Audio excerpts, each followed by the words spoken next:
Today we're doing a very interesting 1755 recipe for lamb in a blanket. Thanks for joining us today on 18th Century Cooking. So this recipe comes from a cookbook called Professed Cookery. It's the 1755 edition. It's the second edition. It's by Anne Cook. It's a very interesting cookbook. Anne Cook really takes to task Hannah Glass in this cookbook. She takes 78 pages to complain about Hannah Glass's cookbook, the fact that she steals her recipes, and that she isn't a very good cook in general. So there's a lot of that in the cookbook, but there's a lot of very interesting recipes also. And this recipe I thought was kind of fun because, you know, we're used to pigs in a blanket.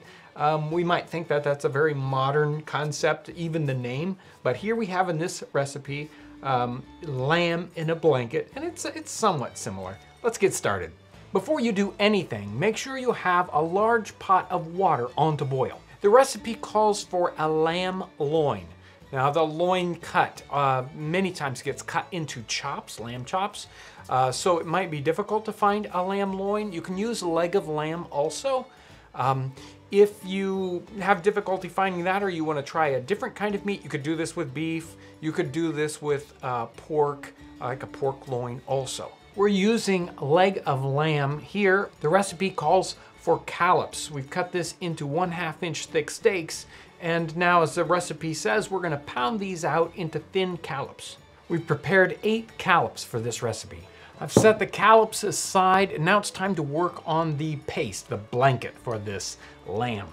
This paste is pretty simple. I'm gonna start off here with 6 cups of flour. This is all-purpose flour, but you could use a pastry flour also. I'm gonna add a dash of salt into that will mix in. It's not necessarily in the recipe, but this is really just a simple paste. Also 6 ounces of butter, and this is chopped up, and we will cut this in.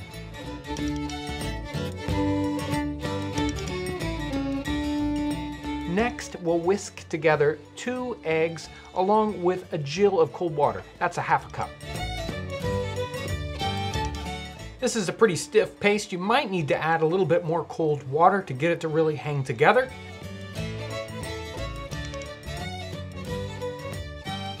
You'll need this to get it into shape. And if this is fighting you, you can pound it with the rolling pin, and that helps it kind of relax and go together.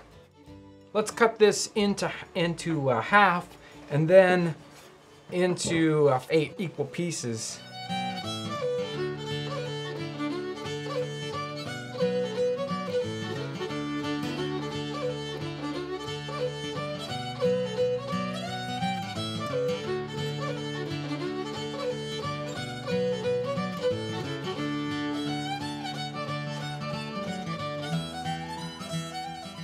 Now it's time to construct our lambs in a blanket. This construction is pretty simple. Let's take one of our sheets of paste, take one of our collops, and dip it in egg yolk, and place it at one edge. Now with a little bit of seasoning, we'll put in a pinch of salt on top and a pinch of nutmeg, the thing that seems to be the seasoning in every one of these 18th century recipes. On top of this goes forcemeat. The recipe actually calls for a forcemeat made of lamb suet and kidneys. Kidneys can be lamb kidneys, very difficult to get a hold of unless you've got a specialty butcher. So in this case, we're going to be using a forcemeat of, this is pork and beef, which sometimes is sold in the supermarket as a meatloaf mix, or you could just use any kind of raw sausage type mix that you like. We're gonna spread this out nice and thin on top of our collop. Now let's roll the meat up. Let's take it back to the edge, and now let's roll this up and fold the ends. This paste is a little delicate, so to be careful with it. And we'll set that aside and work on the next one. She calls for these to be boiled. In other places in this cookbook, she referenced the idea that you could bake these, but boiling them is more efficient because you don't have to heat up your oven. So we've got small pieces of cloth cut out here. We're using a natural cloth. This is just an Osnaburg cloth, but Linen or just a plain muslin will work for this also. And we're gonna roll these up the same way we rolled up the paste. And now we just tie off the ends so that they end up looking like little sausages. Before you place these in the water, make sure it's boiling, and they'll need to boil for approximately an hour. While these are boiling, you can prepare a sauce. This particular sauce is a cup or two of your favorite broth. Bring that to a boil. You can take it off the boil and start adding a tablespoon or two of butter, a little bit at a time. Then you can season it with a little bit of salt and pepper.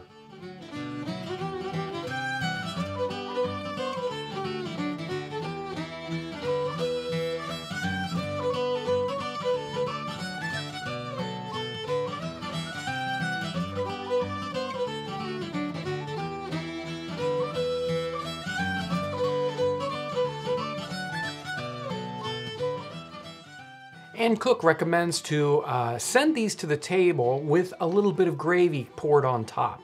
She doesn't mention exactly what that should look like. I've taken the first one here and sliced it over the top, opened it up a little bit, and poured on the gravy. Or you could slice them up in medallions and pour the gravy over the top of that. Well, it's a moment of truth. Let's find out what this beautiful little dish tastes like. It's great. You know, it's a little bit different flavor than I'm used to. I don't eat lamb very often at all, but it's nice and flavorful, very savory. It's very tender. It's not really complex. In fact, I didn't get a lot of that nutmeg flavor, so you might want to put a little bit more nutmeg than you saw me put in this recipe, because it could probably use it, but it's very, very good.